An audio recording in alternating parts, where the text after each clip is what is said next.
Greetings to my fellow peace blunderers, and today I'm going to talk about why you shouldn't really be scared of playing gambits, even in some more serious tournament games, and how gambits can improve your chess skill regardless of what type of player you are. I'm going to show you a couple of games from my OTB tournament experience, and this video is going to be more conversational than usual, more opinionated, and it's fine if you disagree. You don't have to dislike the video.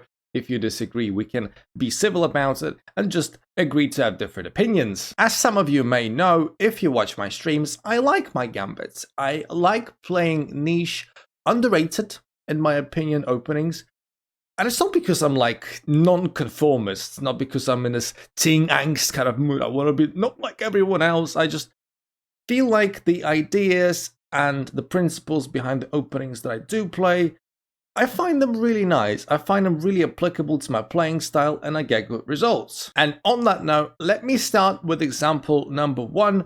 From this video, I'm going to show you a game that I've had a couple of years ago. It was my first ever serious over-the-board tournament, slow games, so like 90-minute time control, B-Day rated. And I played a guy who was 1600.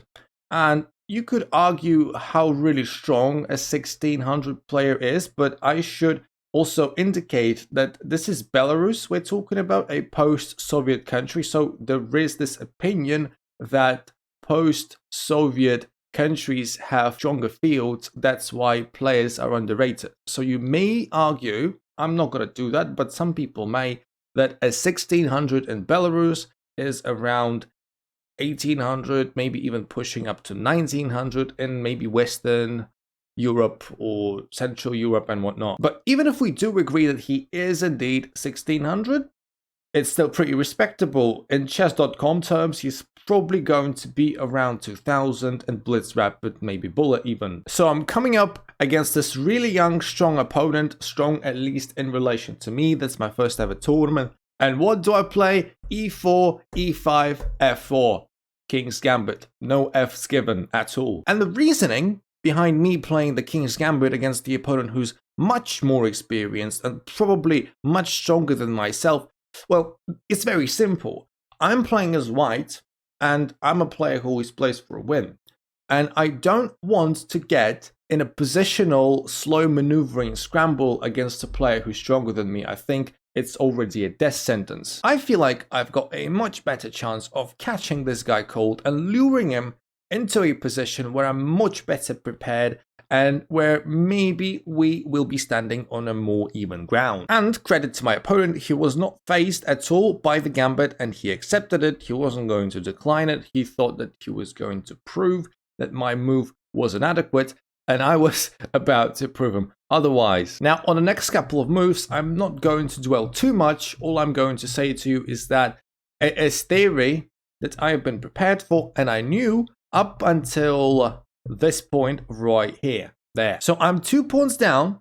Black has got a strong passer on F3, but the engine will tell you a different story. The engine will tell you that the position is actually equal. In fact, the longer the engine is thinking, the more of an advantage it gives to white. For example, after queen takes, knight d5, the engine is giving white an advantage of 0.6. And it's not too difficult to see why. First of all, we've got an immediate threat, of course. That's one thing. We've got a powerful center. We're going to castle queenside. We're going to use the bishop pair as well, which black does not have. And we're going to disrupt this small pawn chain at some point with h3 as well, trying to prove that these pawns are more of a liability than an asset. On top of that, black really has to watch their step. The best move is actually to give one pawn back with check, with rook b8, because should something very innocuous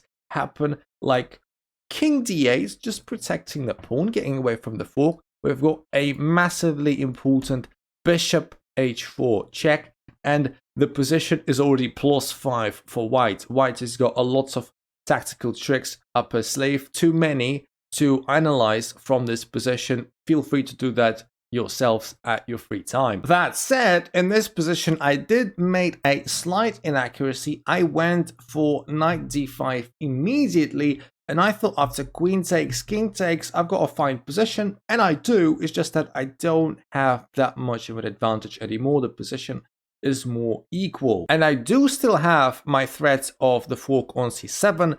However, in this position, king d8 is actually fine, because after bishop h4 check that I was showing you in the previous position, and the one that I played in this position in the actual game, you can actually very safely block with the knight c to e7, simply because in the previous position, if you remember, the knight that is protecting the knight that is blocking, convoluted, was on h6 because it was taking my queen, if you catch my drift. So here, king d8 and then bishop h4 check. If we try this, we're of course going to just lose a piece.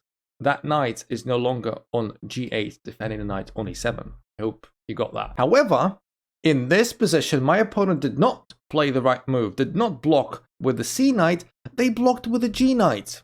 And this is already a big mistake, and white is already winning with about plus 1.5, plus 2, because I get to play bishop b5, threatening to capture some material. I'm using the good old tactic of removing the defender, because as you can see, the c knight is the only thing that is defending the e knight apart from the king.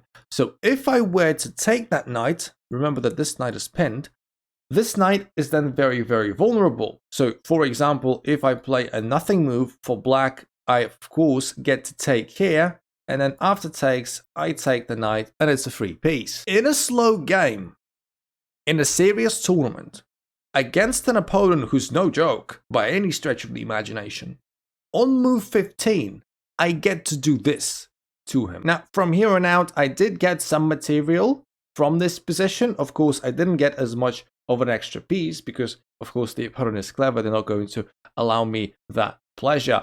But I did get with a serious advantage out of the opening, which is supposed to be very suspicious and unsound, the King's Gambit. The game did end in a draw, admittedly, but it's not through the fault of an opening. It's just that the opponent, despite my opening advantage, managed to catch up with me because they were simply better than me. Late middle game, end game kind of stuff. And in the end game, I drew with them in this position where I had an extra piece, but of course it basically amounts to nothing. Rook versus rook and bishop is a theoretical draw. However, I ask myself, at the time the game was played, when I just started taking chess seriously, when I just started playing, would I have been able to play like that against a 1600? Having a draw in hand and fighting for a win, basically, because the only reason the game was a draw is that my opponent sort of outplayed me. I was never losing, but as you can see, the draw did turn out to be the ultimate outcome. Would I have been able to do that against the 1600 had I played something orthodox, like an Italian or a Ruy Lopez? Maybe, but honestly, no, I don't think so. Another massive thing that I don't hear people talk about enough is how gambits foster discipline and opening preparation. Those who play gambits on the regular basis are some of the most dedicated and disciplined opening students. You will spend hours in the engine room studying many lines arising from your gambit, because you need to know how to punish every of your opponent's mistakes and inaccuracies. And this is an amazing skill to have. Once you go and study all of these Ruy Lopez's Italians with their numerous lines, it'll be so much easier for you because you've already taught yourself that skill, that discipline, and that dedication. And once you start studying all these openings with the same vigor and with the same passion, you will get a great opening edge against most of your opponents, regardless of the rating. The mains will be 2000, which you may be able to outplay them in the opening just because you know more, And why do you know more? Because you have been a great student of the game, you've studied properly, and you are reaping your benefits. And what made you that good student in the first place? Well, that's because at some point you started playing gambits, and those gambits taught you discipline. And there you go. Middle games, end games, all important. No doubt about that. I'm not denying that. All I'm saying is, playing gambits on the regular and taking them seriously, there's just much more to them than people think. And yes, I've only drawn that game. I didn't win that game. I've only drawn it only because I was weaker than my opponent in the middle game and in the end game as well. So I've got to go and improve on that. I agree. But what allowed me to build that sort of drawing/winning platform in the first place? Superior opening preparation. And if you don't have too much time to spend on studying openings, if you don't have too much time to invest in chess in general, that's completely fine. I'm just offering another perspective on studying chess and improving at chess. I am perfectly fine with you playing the London and playing the same 10 moves pretty much no matter what happens. This is not a diss. With that, you sort of almost completely remove the opening preparation phase out of the equation, and you're trying to outplay your opponent in the middle game or in the end game. A fine approach to have, probably a time-saving approach as well, but not the one that I would choose. I like to challenge my opponents immediately. I like to ask them some serious questions right at the start of the game, put the ball in their court, and then ask them, so what are you going to do about it? And before I go to my example number 2, which is a really quick one, I want to address this counter argument that people have that, well, if I do play a gambit in a slow and serious game, my opponent's just gonna snatch that material and just gonna defend perfectly and play perfectly, and I will just never stand a chance. And yes, this can happen, of course. Sometimes you win games, sometimes you lose games. It's true for the gambit openings, but it's also true for any other opening. If your opponent defended your gambit perfectly, what makes you think that they wouldn't do the same against some of the sounder openings that you would play? And please don't lie to yourself. In most cases, whenever you lose a gambit game, it's not because your opponent played like an engine and defended perfectly. It's because you were either underprepared or didn't snatch the opportunity where your opponent misstepped. So when I lose a game in some gambit opening, absolutely terribly, I never blame the gambit. It's not the gambit's fault, it's my fault. It's me who didn't see the opportunity. It's me who failed to reap the benefits that the opponent at some point offered me. I just missed a tactical trick, or I missed a move that was really, really critical at that time to make. So whenever you lose a gambit game, go check the engine. Go see what the evaluation says. If, after playing the gambit, your opponent played 20 good moves in a row, at least good, so no inaccuracies, no mistakes, no blunders, I will eat my words and say, yeah, this game you probably lost because of the gambit. But how many of such games do you expect to get? And now let me show you a very quick second and final example in this video. This is from the tournament that I just recently played in Krakow, the Cracovia 2022 festival. And this is against an opponent who's lower rated than me. He's around 1400, and this is an example.